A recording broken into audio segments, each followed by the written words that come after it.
For 2025, I challenged myself to build the ultimate adventure ski, and I think I've done it.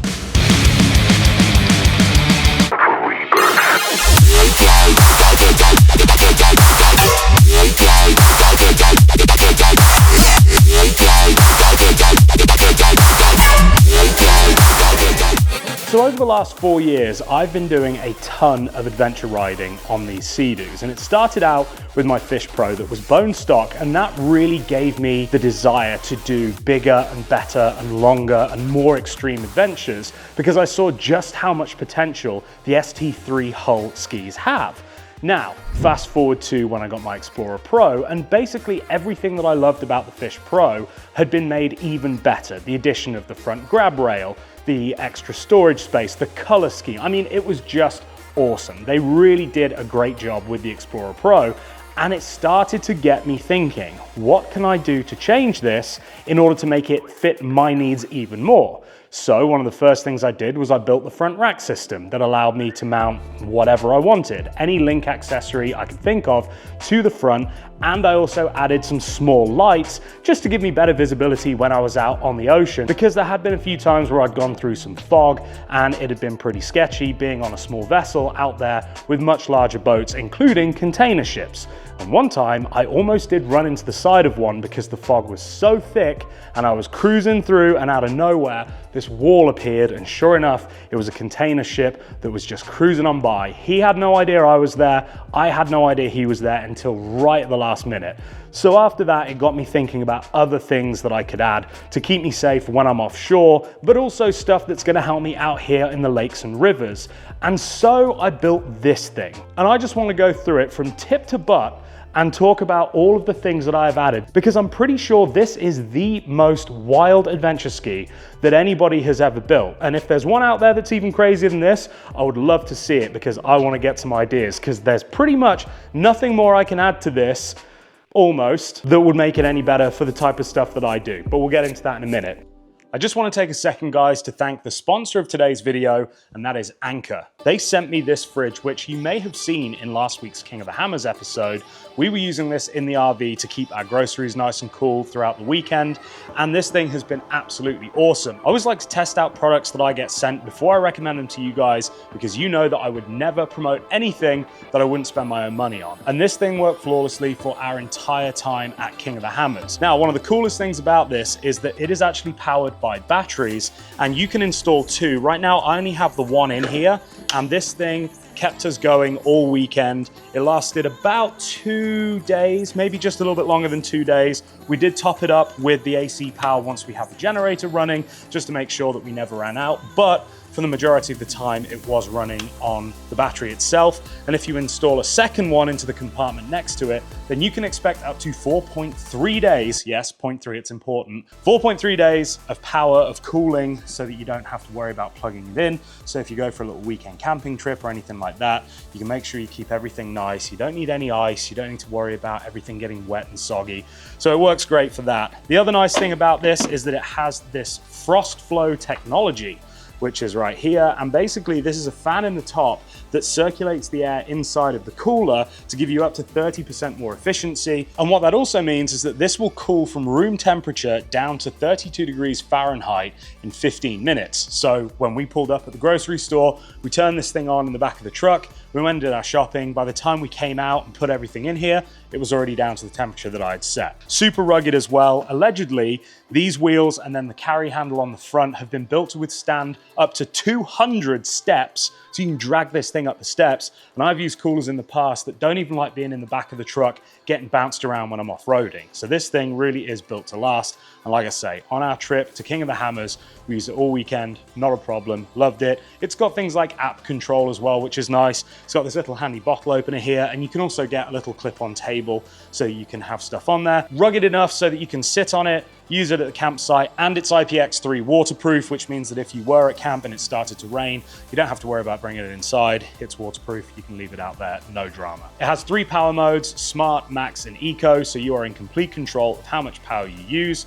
And when you are ready to charge it up, you can plug it in using regular AC power, or you can even plug it into a 100-watt solar panel and charge the batteries that way. Another great feature are these 2 USB ports, which will allow you to charge your phone, your tablet, or even your laptop straight from the fridge. If you spend $10 in their early bird deal, Anker are gonna give you $300 off the purchase price, and they're gonna give you a free gift. So go and check out all the information down in the description. I'll put a link there where you can learn more about these things. You guys know that I would never promote a product that I wouldn't spend my own money on, and it's brands like Anker sponsoring these videos that allow me to keep on going out, creating content and sharing it with you guys. So support those that support me.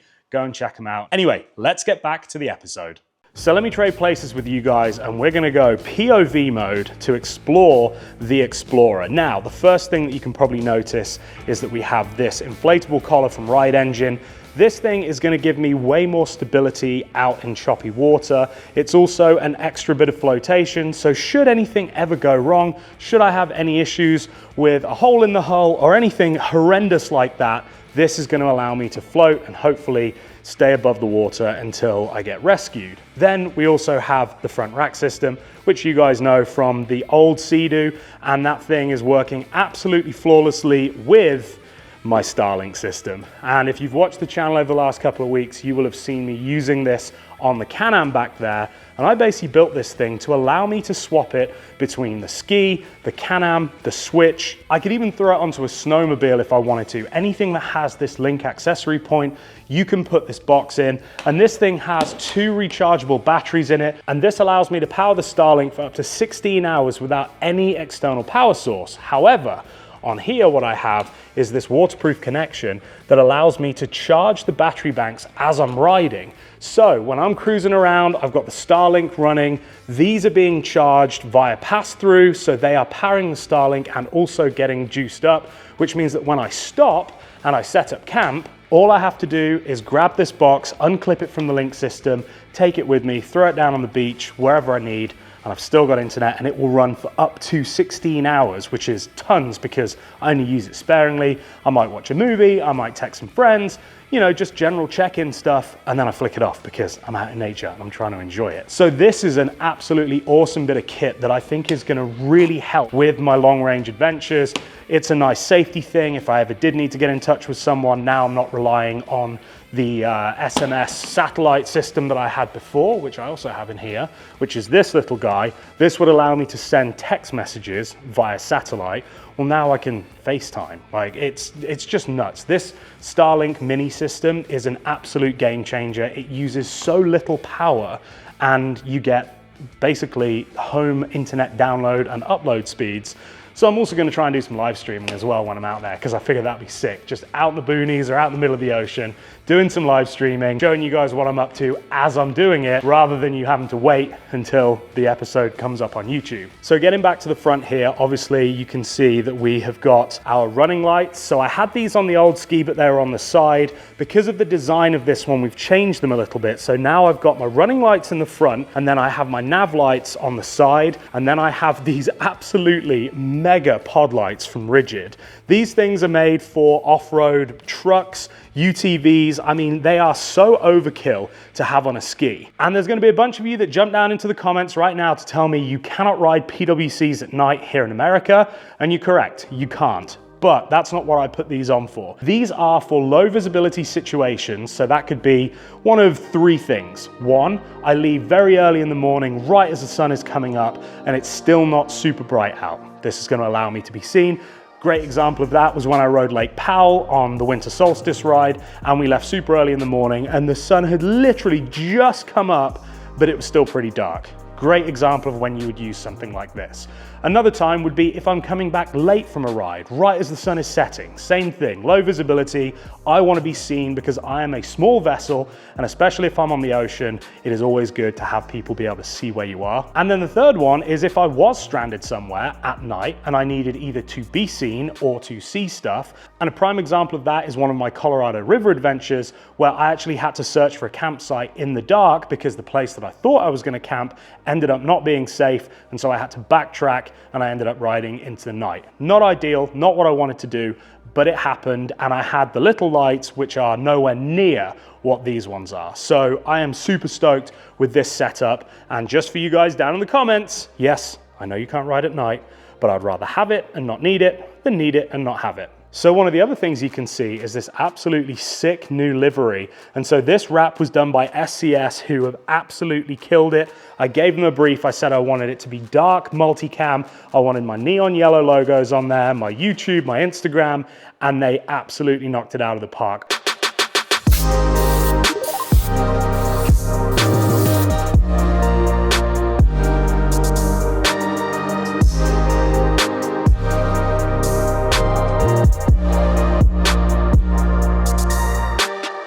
I love how this thing looks, super stealthy, but also stays true to the original black, gray, and neon yellow colorway. And if we come to the back here, a nice little touch is it is now the Explorer Pro. This thing literally has 0 hours on it. It hasn't even touched the water. As soon as I picked it up from the dealership, I took it to Desert Fleet Dan, and I basically said, here's all the parts, here's my ideas, please make it work. And I am absolutely flabbergasted at how much of an amazing job he's done. We'll get into some of the nitty-gritty bits in a minute, but it just looks so factory, so OEM. Well, factory as you can get with a whip antenna and a WeBoost cell phone signal booster on the back there. But you get what I'm saying. It looks like if Sea-Doo built it, this is how they would have made it look. So here's the cockpit. And the first thing you'll notice is that we have this awesome little control panel here that does all of the stuff on the ski that we've added. So we have my amber lights in the front. We have my running lights, which are the nav lights. So we've got green down there, red over there. And then we have the DRLs, the daytime running lights, which are the white ones. And one of the really cool features is that if we push mode twice, we now have strobes.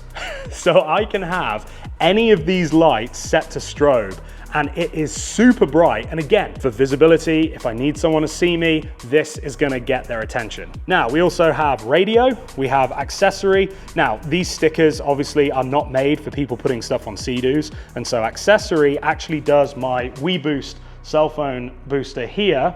Zombie does the Starlink, because I figure in a zombie apocalypse, Starlink is probably going to be pretty handy to have. So when I turn this on, it will start to power this cable right here. So if I don't have the Starlink on there, I have a waterproof bung that will go on the other side of that, and that cable is just chilling. And then I can put whatever I want up front. I could put extra fuel up there, I could put a life raft up there. Literally anything that you can fit on a Link setup will go up here on the nose. So if I open the front, it will open all the way up, even with that on there, and it fits absolutely perfect. And then we have the water pump here. So that is my bilge pump on, and then just to check that it's running, I can manually activate it and switch it off. So when I'm riding, the water pump, the bilge pump will be switched on. That means it's in auto mode. So if it detects any water in the hull, then it will activate. And then if I do want to do a manual purge for whatever reason, or just a pre-ride check, just to make sure that it's working, then that's what this button is for. Then, as you can see, this is not stock. This is our ICOM M510 radio. So if you guys have watched my videos, you'll know that I always carry a VHF radio on my life jacket, just in case I need to get in touch with the Coast Guard or other boats, or just chatting between me and some other riders. Well, this basically allows me to have it mounted permanently to the dash, which is cool. And it's nice to have this guy that I can just pull out and talk to. It does have a speaker actually built into the radio itself, and so it gets super loud. Honestly, I'll hear it when I'm just riding normally. And let me just get ahead of you guys in the comments, because some of you are gonna love this and some of you are gonna be like, oh, what's the point? The point is I can. And I wanted to build the most badass adventure ski out there, and so I went wild. Things like this ICOM radio, yes, I could have just done with the one on my life jacket. I still have it, I have two of them in fact. But the thing about this radio that I have mounted to the dash is that this is the kind of thing that you would find in a fishing boat or in an offshore powerboat. It is a legitimate boating VHF radio, and so it has an AIS feature here, which basically allows me to see where other boats are. So my example earlier where I nearly ran into the side of a bloody container ship, that's how thick the fog was, that wouldn't have happened because it would have been reporting its position and I would have been reporting mine, and so we wouldn't have had that near miss. It's just these added safety things that if I am gonna go and do bigger, longer, crazier offshore adventures, it's good to have. And so, like I said, do I need it? Probably not. It's probably a bit overkill, but I can have it, so why the hell wouldn't I? Dan did this custom bracket. Seriously, the workmanship. He made this whole bracket that goes around here All of this is all custom, and we've mounted it here. So everything can be removed. Nothing on here would leave anything more than just a couple of little screw holes, and they're in like the most minor places. So it really is a slick setup. Now, we've obviously got the Garmin as well. This comes stock on all Explorer Pros, Fish Pros. As you can see, I haven't even opened it or registered it. But yeah, this is the standard Garmin Fish Finder, Depth Finder. Great, works awesome. Use this for my navigation, absolutely love it. And then nothing else really up front to add. Everything is pretty much as it comes. You've got your little storage cubby here that allows you to charge your phone and stuff while you ride. It's all waterproof in there. So that is all nice. And then the camo theme continues. But yeah, look at this. What a absolutely amazing cockpit. And as you can see, the Starlink sits up front nicely and doesn't get in the way of my view. So as I'm riding, I've still got perfect view up and over the handlebars. Oh, actually one thing that I've added that's probably the most janky thing on here, but it does work surprisingly well. I added on these ODI little flanges here because as you can see, well, you can kind of see it on just above the top X there. And then on this side, I've got it right on that knuckle. When you do long rides, your knuckles rub against this, even wearing gloves. And it's something that I've spoken to Sea-Doo about. I've told them about the issue, and I don't know if they're gonna come up with a new design, but in the meantime, I have just added these, and it just gives me that little bit of padding there and stops my knuckles from rubbing. Yes, we know. What would fix it is just a flanged grip. That would honestly be the easiest thing. If Sea-Doo just came out with a grip with a flange on it, that would work perfect. But for now, I just run these cheap little foam things, and that really helps on those longer rides. Down here, you can see this is where we have the WeBoost thing mounted. The reason that we put it here and not actually inside the hull is because it does get quite hot, so it needs somewhere that has a decent amount of airflow, and if it does overheat, then at least I can just pop this open and I'll be able to cool that thing down if it needs it. I do have my first aid kit, my fire extinguisher ready to go in here. Like I said, brand new ski. So it is, I mean, look, it's just perfect. I don't think this has ever even been opened. I think it's maybe got a tiny bit of fuel in it from whenever they broke the engine in. So it is going to be very appreciative of some fresh fuel, that's for sure. This is my little pump here that I use for inflating this. So if I need to top the little collar up, then I can use this, a battery powered tire inflator with an adapter on it. Works absolutely perfect. And that just fits nicely in there, just in case we ever need to top her up, add a bit more air. Then as we move around to the back, what you'll notice is that I have my dry bag. This has got all of my camping gear in it because I'm actually going out first thing tomorrow morning, and I still have to run this in. So next week's episode is going to be me leaving the launch ramp and then not returning until I have 10 hours on this machine. So I've brought all my camping gear with me, I've got a ton of batteries, extra water, and I'm basically just gonna go out and stay on the ski until I hit my 10 hours. Because I figure what better way to do it than just get it all done in one go and throw some camping in the mix as well. So I've removed the back seat, and I did think when I was designing this ski, what exactly was I going to do to accommodate all of the stuff that I take with me? Because oftentimes I'll take extra fuel with me. Obviously I've got the dry bag with all my camping gear in it. I've got food. I also have my Anker and all of that, the tow line, everything else. And one of the things that I thought was when I'm fully loaded with all of the stuff with the seat here, so the bag sits back on this link section, it does tend to push the back down a lot. And so once you get on plane, there are some times around 36 miles an hour I found where it will porpoise. And so basically the front end will just kind of go up and down a little bit. And it's kind of annoying, especially when you're trying to cruise at an eco-friendly speed and you've just got this like undulation. And so the reason it does it is because there's too much weight in the back. And so with this design, obviously having more weight up the front with the Starlink, it's not a ton, but it's some.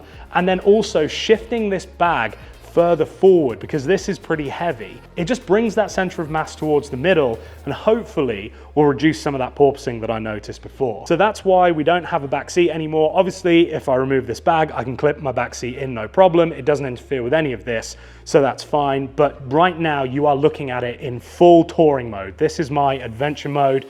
This is how it's going to look. I do have ratchet straps that are going to go over the back, but it actually is hooked in here onto the link system. So these bags come with these link straps that actually snap in. So when you run it how it was designed to be ran, then you put them on the back, they will actually just snap into the existing link system, and that holds the bag. No need for ratchet straps. Now, you may notice that we have a couple of erections back here. Well, this one is my VHF antenna. So this is going to give me my antenna for the radio. So one of the things that that means is that compared to my little handheld one, it is going to transmit and receive much further distances. Now, VHF is line of sight, and so if I'm in a canyon somewhere or whatever, it's not going to make any difference. But out on the ocean, it is going to help with my ability to receive messages or radio calls from other people, and also to be able to transmit.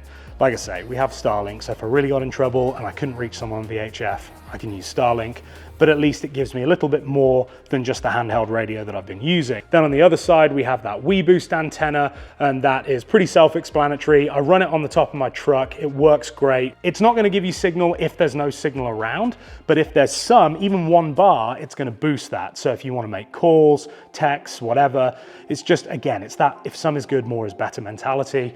I have space for it, why wouldn't I add it? Now, I probably won't run it all the time, only if I, look at my phone and realize that I need service, but it's nice to have it on there. Moving on to the boxes on the back, these are all pretty self-explanatory.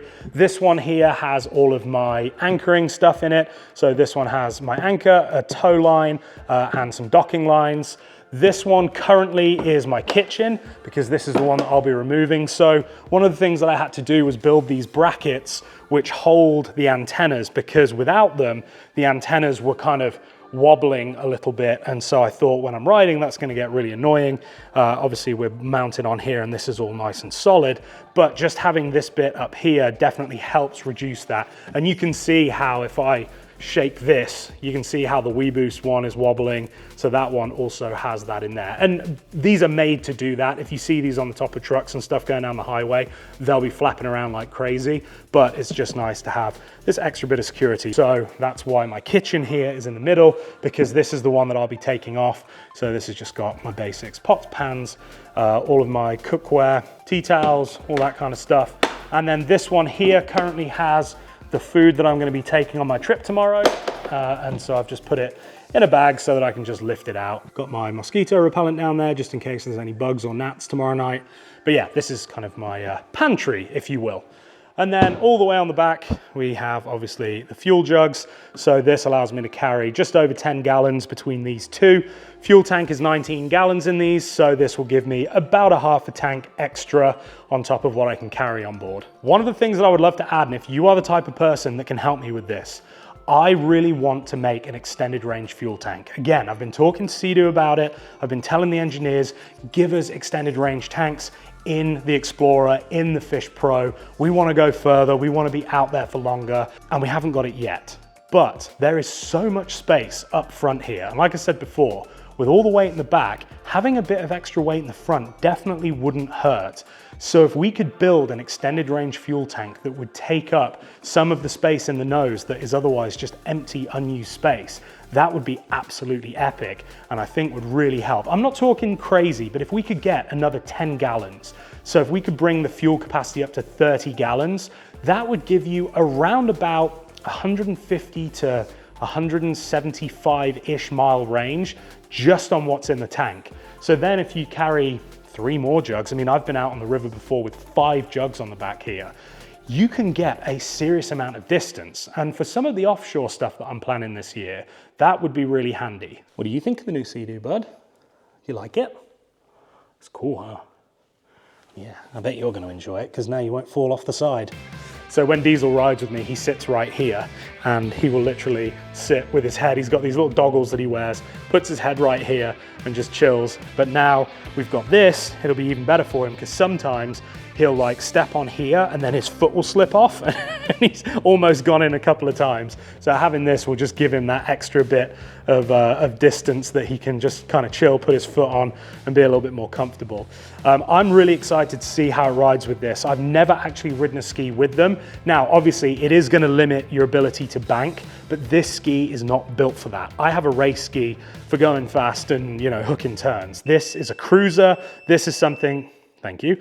This is something that I want to go far on, and so I don't need to be super agile and super nimble. So I'll give you my feedback on that tomorrow after I've been out on it and kind of got a feel for it. But yeah, I just think that the benefits of having it, it'll stop the water from splashing as much. It's going to give me that additional security should I ever require the extra flotation. And yeah, I just think generally it's great to have on an adventure ski. I don't have to put fenders down when I dock up anymore. I can just, you know, dock up to other boats, docks, rocks. I mean, it really doesn't matter. It's just extra protection, which is awesome. This right here is the stock intake grate from one of these Sea-Doos. So this goes up underneath the boat, and this is what stops rocks, ropes, other bits from going up and into your impeller. And it has this loader here that basically helps to funnel that water up into your intake. But I wanted something that is going to be a little bit more safe from sucking up rocks and things. So let's get underneath and let me see if I can show you. So we have new intake grate versus old intake grate. So like I say, you can see just how much coverage it gives you versus the old one. Now, yes, that is going to result in a little bit of probably top speed loss. But again, this isn't a ski that I'm trying to go fast on. I'm trying to go far on it, and I'm trying to go far without messing it up. So I don't care if I lose a bit of top speed, and who knows, maybe I won't. I'll let you know tomorrow. But just having that peace of mind that I have all of this extra protection here to stop me from sucking stuff up is well worth the possibility of losing a bit of speed.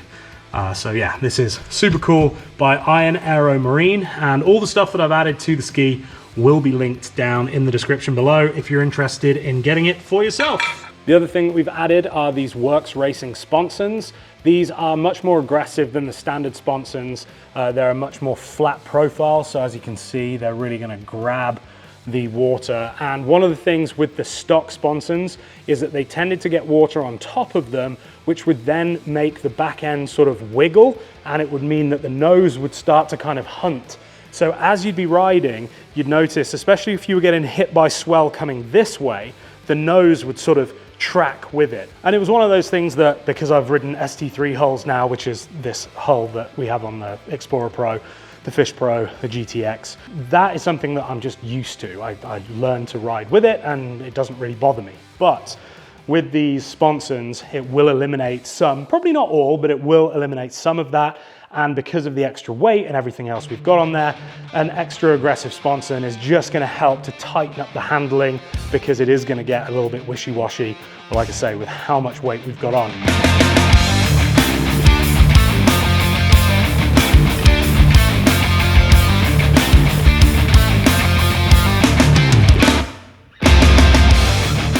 Super excited to get this thing out. It is absolutely badass, and this really is a culmination of the last 4 years of me riding these skis, getting out there, adventuring, figuring out exactly what it is that I need. And I am so pumped that this is finally done, because no joke, this has been being built since last September. That's how long it's taken, getting different parts in, all the rest of it, and then figuring out a time where I can actually get out, because obviously I got the Can-Am. I was hoping to get this thing released before I got the Can-Am, then I got the Can-Am, so then we've been out and doing adventures on that.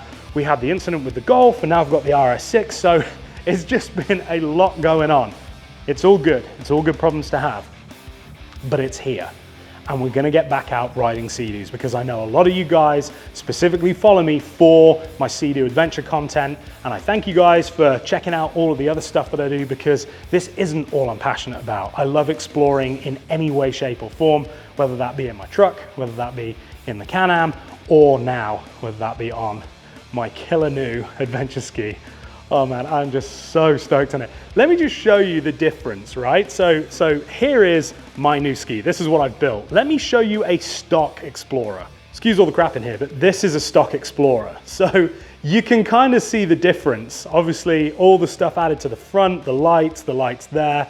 And then obviously, well, I've got my luggage rack here because I had to take one of the link systems off it. So this is kind of pulled apart a little bit because I did have to borrow some parts to put onto the new one. But you can really see how much of a different look that new ski has compared to this. And then don't forget about this guy as well, the old Widowmaker. This is 325 horsepower, and I can't wait to get back out on this thing as well.